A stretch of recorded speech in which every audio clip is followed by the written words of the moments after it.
Under the unforgiving glare of television lights, there are moments when entertainment quietly gives way to something far more unsettling. One of those moments arrived when Simon Cowell, a man known for blunt judgments and emotional restraint, paused longer than usual before speaking. The silence itself felt heavy, as if the room sensed that what was about to be said carried more weight than praise or rejection. It was not just an audition unfolding, but the opening of a story shaped by loss, restraint, and a fragile kind of hope. The man standing on that stage was Richard Goodall, someone who, until recently, lived a life almost entirely outside the spotlight. His days were defined by routine and anonymity, pushing a mop through quiet school hallways in Indiana, exchanging polite nods with teachers and students who barely knew his name. Music existed in the margins of his life, not as a career plan, but as a private refuge. When the building emptied and the echoes lingered, he would sing softly, as if testing whether his own voice could keep him company. That quiet world shattered the moment a simple phone video captured him singing and drifted onto the internet. Within days, millions of strangers were listening to a voice that had never been meant for them.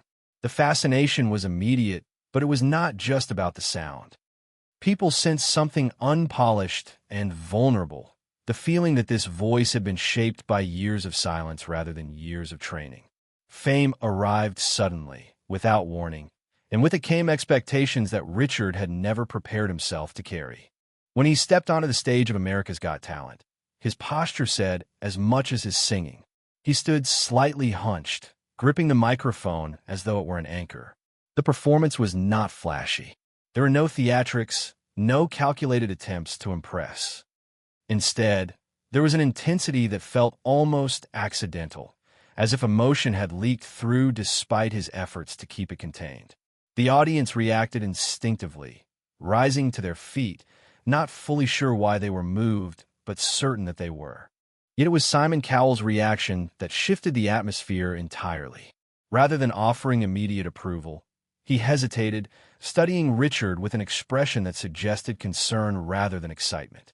When he finally spoke, his words cut through the applause. He did not dismiss the performance, but he refused to frame it as just another impressive audition. There was an implication that something deeper was at play, something unresolved that talent alone could not explain. That implication lingered long after the applause faded. Viewers began to notice details they might otherwise have ignored. The way Richard's smile appeared briefly and then vanished. The tension in his shoulders even after receiving praise. The sense that each success brought relief rather than joy. While the narrative presented on screen was one of triumph, the emotional undertone hinted at a man struggling to reconcile opportunity with grief. What the cameras did not immediately explain was the history Richard carried with him. Long before fame found him, he had endured a profound personal loss, one that reshaped his understanding of happiness itself. Music became less about ambition and more about survival, a way to navigate days that felt heavier than they looked. Standing on a national stage did not erase that history. If anything, it threatened to expose it.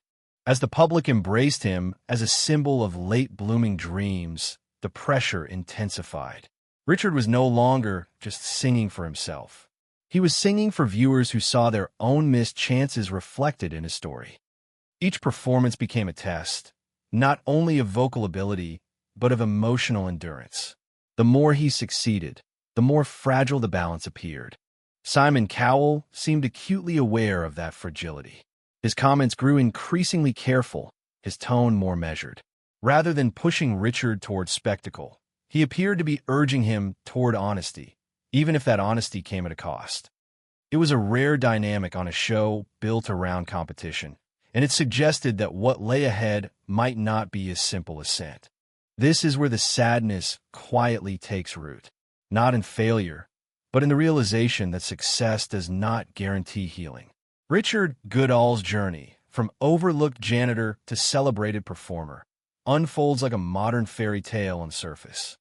Beneath it, however, runs a current of unresolved sorrow, the kind that applause cannot drown out. Simon Cowell's acknowledgement of that truth did not confirm a scandal, but something far more human. That behind extraordinary moments often stand ordinary people carrying extraordinary pain. Long before millions of viewers began debating his future, Richard Goodall lived a life defined by predictability. His mornings began before sunrise, unlocking school doors while the town still slept, the hum of fluorescent lights greeting him before any human voice did. He knew the rhythm of the building better than anyone else, which hallway creaked, which classroom lights flickered, which corners stayed cold even in early autumn. It was a quiet existence, invisible to most, and for years he believed that invisibility was simply his place in the world. Music had once promised something different. In his younger years, Richard dreamed in melodies, imagining stages far larger than the modest rooms where he practiced. But adulthood arrived with responsibilities that left little room for ambition. Marriage, bills, routines, and the slow accumulation of compromise pushed those dreams aside. Singing became something private, almost secretive, reserved for moments when no one was listening. It was never about being discovered. It was about remembering who he was before life narrowed his choices. The most defining chapter of his past arrived without warning. His first wife's illness changed everything, reshaping his understanding of time and permanence. Hospitals replaced rehearsal spaces, and songs turned into quiet comforts whispered at bedsides. When she died, the loss did not announce itself loudly. It settled in slowly, altering the way he moved through the world. Grief became something he carried rather than confronted, folded into daily routines until it felt inseparable from them. Returning to work after her passing, Richard found solace in familiarity. The school offered structure, a place where expectations were simple and emotions rarely intruded. Students noticed his kindness, his patience, and occasionally his voice, echoing softly when he thought he was alone. Some paused to listen, others smiled and walked on, unaware that they were witnessing the remnants of a dream he no longer dared to pursue. Years passed this way, quietly, until technology disrupted the balance he had built. A brief recording, captured casually, revealed him to the outside world. Overnight, curiosity turned into admiration, and admiration into momentum. Invitations followed, including one that would alter his life entirely. Appearing on America's Got Talent was not a calculated career move. It felt more like a dare issued by fate, an opportunity that arrived too late to ignore and too suddenly to refuse. Stepping into that environment meant leaving behind the anonymity that had protected him for so long. Rehearsals replaced routine. Interviews replaced silence. He found himself recounting fragments of his past to strangers, careful to avoid the details that still hurt too much to articulate. The show demanded a narrative, something viewers could connect to, but Richard resisted being reduced to a single story of loss or triumph. His fiancée, Angie, became his anchor during this transition. She believed in his talent long before the world did, encouraging him gently but persistently. She understood that his hesitation was not fear of failure, but fear of exposure. Loving him meant accepting the parts of his history he rarely spoke about, the grief that surfaced unexpectedly, even in moments of joy. Together, they navigated a reality that neither had anticipated, balancing excitement with caution. As his performances gained attention, the contrast between his past and present grew sharper. Applause felt foreign, almost undeserved, as if he had accidentally stepped into someone else's life. Backstage, he remained reserved, watching others celebrate loudly while he processed quietly. Success, rather than lifting a weight, seemed to add new layers to it. Each round advanced not only his chances of winning, but also the intensity of scrutiny. It was during these moments that Simon Cowell appeared particularly attuned to his internal struggle. Having witnessed countless artists rise and fall, Simon recognized patterns others overlooked. He saw talent, yes, but also restraint, the way Richard held back emotionally even as his voice soared. His comments were less about competition and more about readiness, suggesting that unresolved grief could complicate even the brightest opportunity. For Richard, these observations struck close to home. They forced him to confront questions he had long avoided. Was he singing to honor the life he had lost, or to escape the pain of that loss? Could he pursue happiness without feeling disloyal to his past? The stage amplified these questions, making them impossible to ignore. Away from cameras, he remained the same man who valued simplicity. He preferred quiet meals, long drives, and familiar songs from decades earlier. Fame disrupted these comforts, introducing uncertainty where stability once lived. Even moments of triumph were accompanied by a subtle unease, the sense that something essential might slip away if he moved too fast. This background, layered with love, loss, and restraint, shaped every note he sang. It explained the depth audiences felt without fully understanding. Richard Goodall was not simply a contestant chasing a dream. He was a man negotiating with his own history, trying to determine whether success could coexist with grief or whether one would inevitably overshadow the other. As the competition progressed, the distance between Richard's past and his present began to narrow in an uncomfortable way. Each new round stripped away a layer of protection he had built over years of quiet living.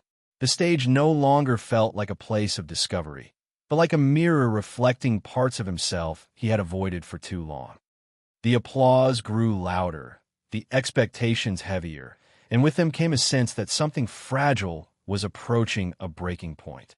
During rehearsals, those closest to him noticed subtle changes.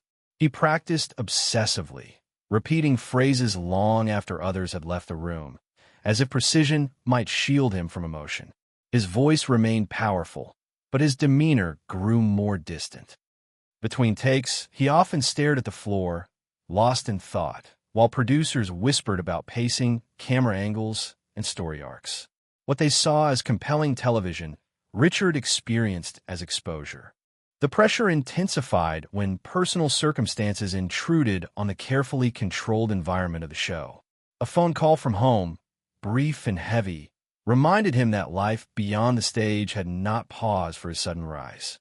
Illness within his family reopened old anxieties, forcing him to weigh presence against opportunity. The idea of leaving, even temporarily, felt like betrayal to the audience that had embraced him so quickly. Staying, however, felt like abandoning responsibilities that mattered just as much. These internal conflicts began to surface during performances. One evening, as the music swelled and the crowd leaned in, Richard's voice wavered for a fleeting moment. To most viewers, it read as raw emotion, an added layer of authenticity. To him, it felt like a warning. That hesitation, barely perceptible, marked the first time he questioned whether he could continue without confronting what he carried inside. When Simon Cowell addressed him afterward, his tone was markedly different from the enthusiastic praise offered by others. He spoke carefully, acknowledging the beauty of the performance while pointing toward an unspoken tension. There was an insistence in his words, not accusatory, but probing, suggesting that talent alone would not sustain him. The audience sensed it, shifting in their seats, unsure whether they were witnessing encouragement or an intervention. Online reaction followed swiftly. Social media split into camps, some celebrating Richard's vulnerability, others expressing concern. Speculation flourished. Was he overwhelmed by sudden fame? Was there a secret he had not shared? The narrative of the inspirational underdog began to fracture, revealing something more complex and less comfortable. Headlines hinted at inner turmoil, framing his journey as both uplifting and unsettling. Backstage, the atmosphere grew tense. Crew members spoke in hushed tones, mindful of microphones and cameras. Richard retreated inward, limiting conversation, conserving energy. His fiancée, Angie, became his primary point of contact with normalcy, offering reassurance that success did not require self-destruction. Their conversations, often late at night, circled the same questions without resolution. How much of his story should he tell? At what point did honesty become spectacle? Producers, sensing a pivotal moment, encouraged him to open up more on camera. They spoke of connection, of helping others through shared pain. To Richard, it felt like a demand to package grief into digestible sound bites. The idea of reducing his loss to a narrative device filled him with dread. He feared that once spoken publicly, the pain would no longer belong to him. The semi-final performance became the emotional center of this struggle. Standing alone under the lights, he sang with a restraint that bordered on collapse. Midway through the song, his voice cracked, not from lack of skill, but from the weight of memory. The crowd held its breath, unsure whether he would recover. He did, drawing on a reserve he did not know he possessed, finishing to thunderous applause. The ovation felt almost intrusive, celebrating resilience without understanding its cost. Afterward, Richard Goodall stood motionless, absorbing the noise as if from a distance. Tears surfaced briefly before he turned away. When Simon spoke again, the room fell silent. He acknowledged the rumors circulating, not by confirming gossip, but by articulating a truth many sensed but few could name. He spoke of burden, of unresolved grief, and of the danger of mistaking success for healing. That moment marked a shift. For the first time, Richard did not deflect. He nodded, visibly shaken, unable to speak. The cameras captured everything, broadcasting his vulnerability in real time. Within minutes, the clip spread online, igniting conversations far beyond the show itself. Viewers debated the ethics of such exposure, questioning whether the pursuit of authenticity had crossed a line. The aftermath was immediate and overwhelming. Journalists sought statements, fans flooded his accounts with messages of support, and critics dissected every expression. Exhausted, Richard withdrew, seeking refuge in solitude. It was there, away from the noise, that he made a decision he had long avoided. When approached by a reporter, he spoke openly about losing his first wife to cancer, admitting that he had been carrying that pain quietly for years. The confession changed the tone of the narrative overnight. Sympathy replaced speculation, and understanding tempered judgment. Simon Cowell publicly acknowledged that he had sensed this struggle from the beginning, explaining that his earlier comments were meant to protect, not provoke. His words reframed the moment, transforming it from a dramatic confrontation into an act of recognition. Yet relief did not follow as easily as expected. Sharing the truth lifted one weight, but revealed another. With his grief now public, Richard faced a new dilemma. Would he be defined by loss rather than talent? Could he continue competing without being consumed by the expectations attached to his story? As the finals approached, the tension deepened. The stage awaited, brighter and more demanding than ever. For Richard, the question was no longer whether he could win, but what winning would cost. The journey that began as a quiet chance encounter with destiny had evolved into a confrontation with his own limits. The emotional revelation did not end the storm. It only changed its direction. Once Richard's grief became public, its impact rippled outward, touching every corner of his life and the competition itself. What had once been a straightforward narrative of discovery transformed into something heavier, more contemplative, and far less predictable. The audience no longer watched him simply to be inspired. They watched with concern, measuring each performance not just for excellence, but for signs of strain. In the days that followed, the atmosphere around Richard shifted noticeably. Praise remained abundant, but it carried a different tone, softer and more cautious. Backstage, people lowered their voices when he walked past. Crew members checked in more frequently, asking whether he needed rest or space. The attention, though well-intentioned, intensified his sense of being observed. Grief, once private, now felt like something he was expected to manage publicly and responsibly. The psychological toll became evident in small, almost imperceptible ways. His routines grew rigid. Meals were skipped or forgotten. Sleep came in fragments, interrupted by rehearsals and lingering thoughts. He continued to perform at a high level, but the effort behind each note increased. Singing, which once offered release, now demanded endurance. Each song reopened memories he had spent years carefully containing.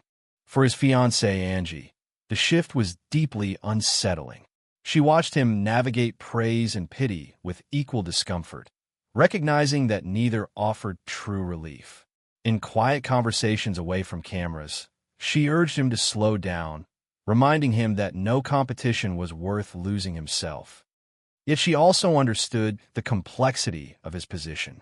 Walking away now would feel like abandoning not only a dream, but the millions who saw their own struggles reflected in his courage.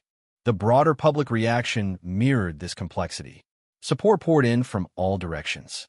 Fans shared stories of loss, thanking Richard for articulating emotions they had never managed to express. At the same time, criticism surfaced. Some argued that the show had pushed him too far, exploiting vulnerability for ratings. Others insisted that the exposure was necessary, that honesty was part of the artistic journey. Richard found himself at the center of a debate he never intended to spark. Within this debate stood Simon Cowell, whose role evolved from evaluator to quiet guardian. His feedback became less about technique and more about balance. He spoke openly about the dangers of fame arriving before healing, emphasizing that success could amplify unresolved pain rather than resolve it. These remarks carried weight precisely because they were rare. Simon was not known for emotional caution, yet here he was urging restraint. The consequences of this guidance were complex. On one hand, Richard felt seen in a way that transcended competition. On the other, it forced him to confront a reality he could no longer postpone. The life awaiting him after the show would be louder, faster, and far less forgiving than the one he had known. Every choice now carried long-term implications. Recording contracts, tours, and interviews loomed, each promising opportunity while demanding exposure. As the weeks progressed, the cumulative effect of this pressure became visible on stage. His performances remained moving, but a subtle heaviness lingered. Audiences sensed it in the pauses between lyrics, in the way he closed his eyes slightly longer at the end of a song. What once felt like raw authenticity now carried the weight of expectation. Viewers no longer asked whether he would succeed. They asked whether he could endure. Beyond the stage, the impact extended to his hometown. Media attention descended on familiar streets, turning ordinary places into symbols of his journey. Former colleagues spoke proudly of his kindness and humility, while neighbors expressed concern about how the spotlight might change him. The community's support was genuine, but it added another layer of responsibility. Richard was no longer just representing himself. He represented resilience, perseverance, and the promise that overlooked lives could still matter. This collective investment complicated his internal struggle. In moments of solitude, he questioned whether continuing was an act of courage or obligation.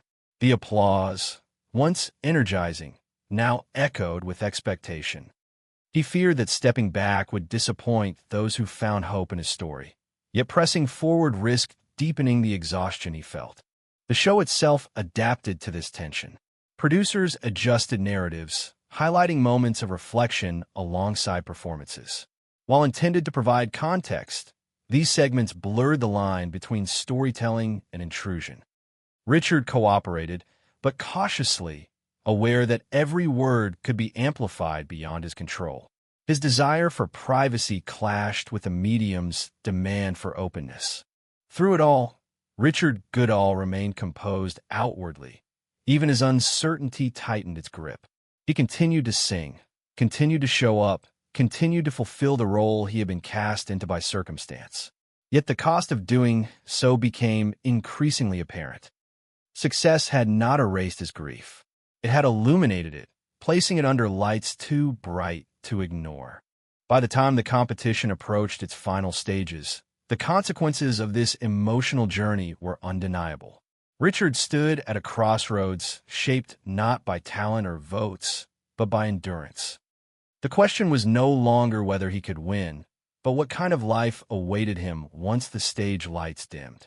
The answer remained uncertain, suspended between hope and exhaustion, triumph and vulnerability. Away from the roar of the audience and the constant hum of production, there existed a quieter narrative that rarely reached the screen. It unfolded in fragments, in brief moments between rehearsals, in late-night phone calls, and in habits so subtle they were easy to miss. These were the moments that revealed who Richard truly was when he was no longer performing resilience for the world. Long before cameras followed his every move, Richard Goodall had learned to survive by minimizing his needs. He was the kind of man who arrived early, left late, and never complained. At the school where he worked, teachers remembered him not for grand gestures, but for consistency. He fixed broken chairs without being asked, stayed after hours when storms flooded hallways, and listened more than he spoke. When students struggled, he offered encouragement without drawing attention to himself. This quiet generosity extended into his private life, where he often placed others' comfort above his own. Music, for him, had always been solitary. He sang not to be heard, but to steady himself. Even after gaining national attention, that instinct remained. Fellow contestants recalled seeing him hum softly backstage, eyes closed, as if trying to recreate the safety of empty corridors. He avoided dressing room chatter, preferring silence over celebration. These habits were not signs of arrogance, but of a man unused to sharing space with expectation. Those closest to him noticed how grief shaped his daily choices. He kept certain songs locked away, unwilling to perform them publicly because they carried memories too raw to expose. When producers suggested particular pieces for their emotional impact, he hesitated, weighing artistic honesty against personal boundaries. Friends described him as polite but guarded, generous yet distant. He laughed easily, but the laughter faded quickly, replaced by reflection. His fiancée, Angie, often became the bridge between his public and private selves. She saw the moments the cameras missed, the exhaustion that followed each appearance, the way his hands trembled slightly when the noise finally subsided. In conversations late at night, she reminded him of who he had been before the world began watching. Not a symbol, not an inspiration, just a man who loved music and valued peace. She worried that the narrative forming around him left little room for complexity, reducing a lifetime of experience into a single arc of triumph and pain. There were also voices from his past that rarely made headlines. Former colleagues spoke of how Richard once turned down opportunities to join local bands, not because he lacked confidence, but because he feared instability. After losing his first wife, predictability became his refuge. He needed routine to survive, structure to keep grief from overwhelming him. Fame disrupted that carefully constructed balance, introducing uncertainty at every turn.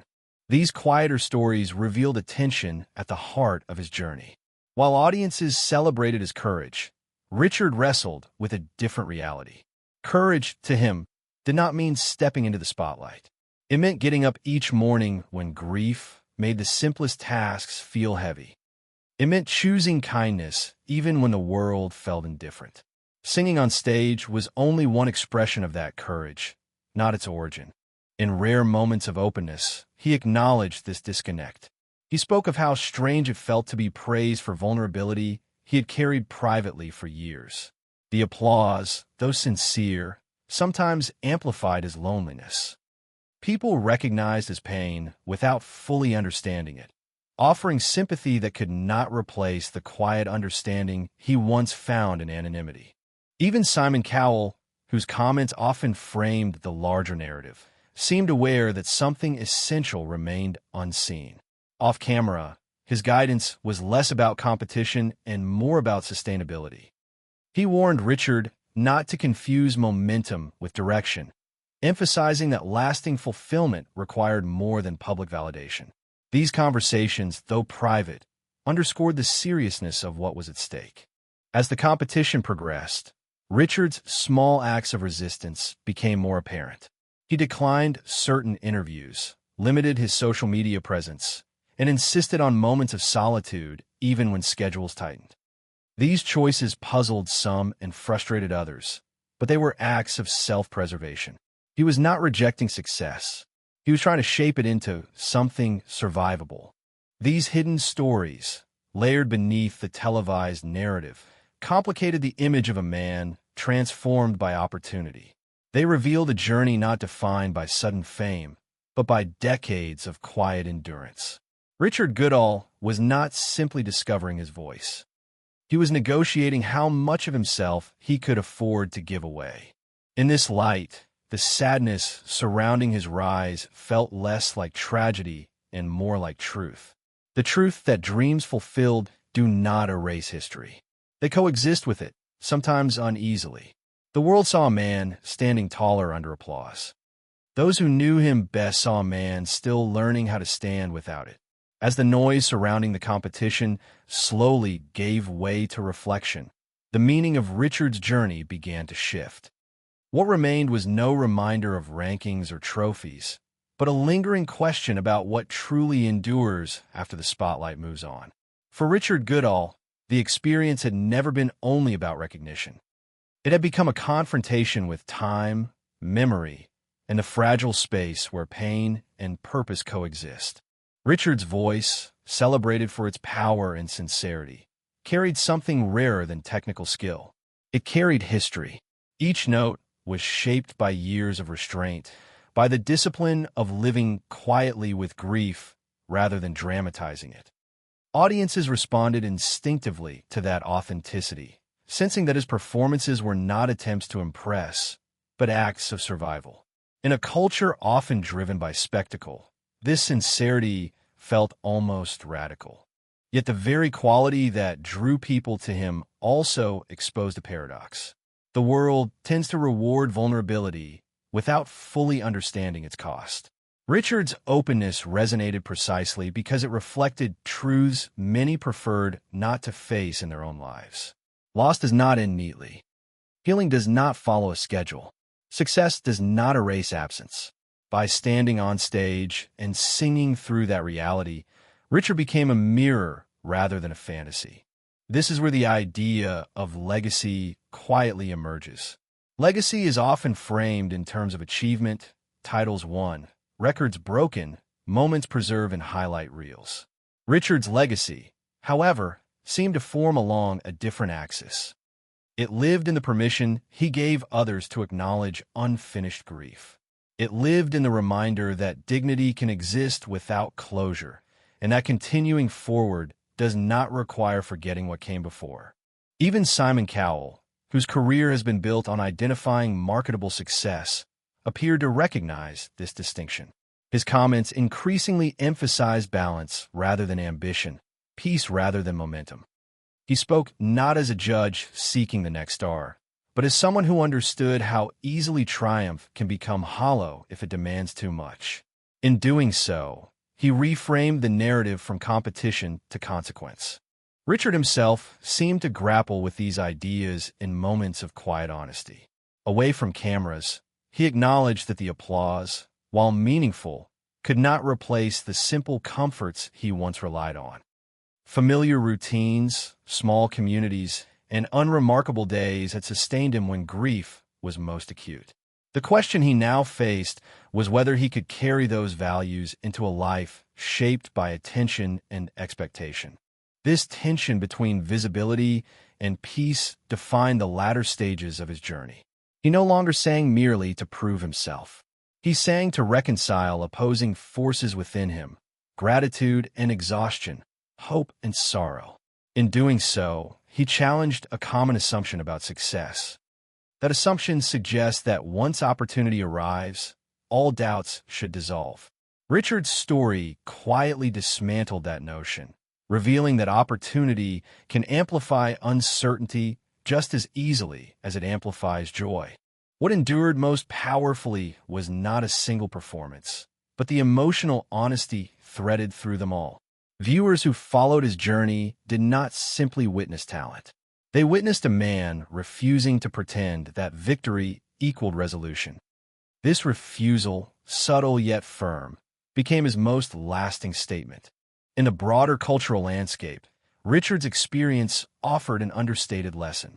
It suggested that fulfillment is not found in replacing one identity with another, but in integrating them. The janitor and the performer were never separate selves. They were chapters of the same life, shaped by circumstance rather than hierarchy.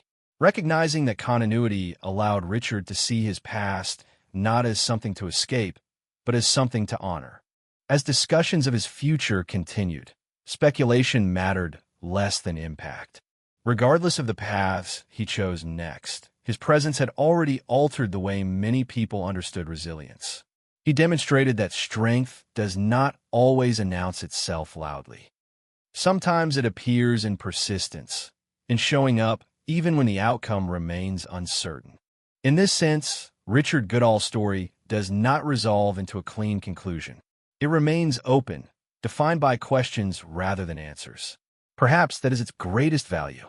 It resists the temptation to simplify human experience in a triumph or tragedy. Instead, it acknowledges the complexity of living with both.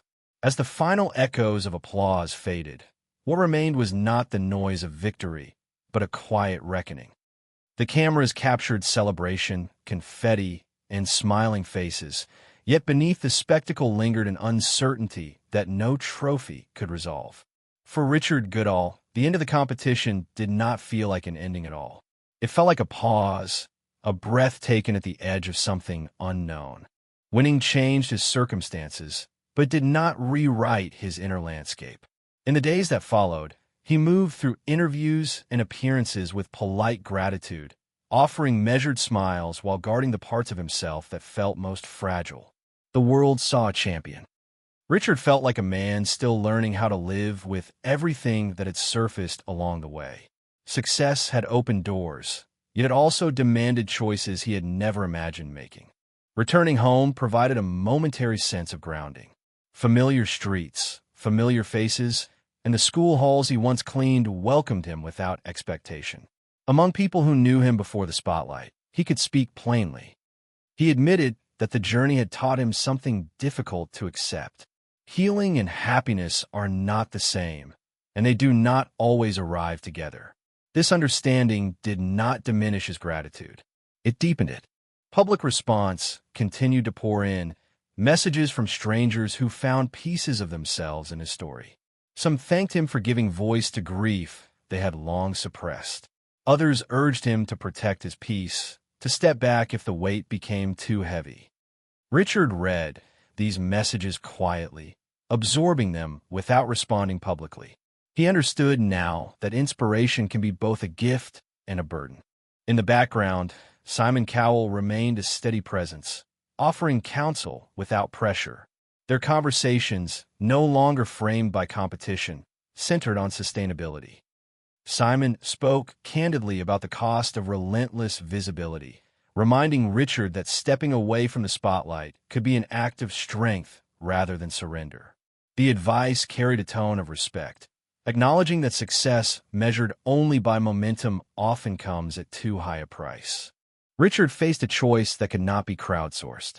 Opportunities lined up before him, each promising validation and reach.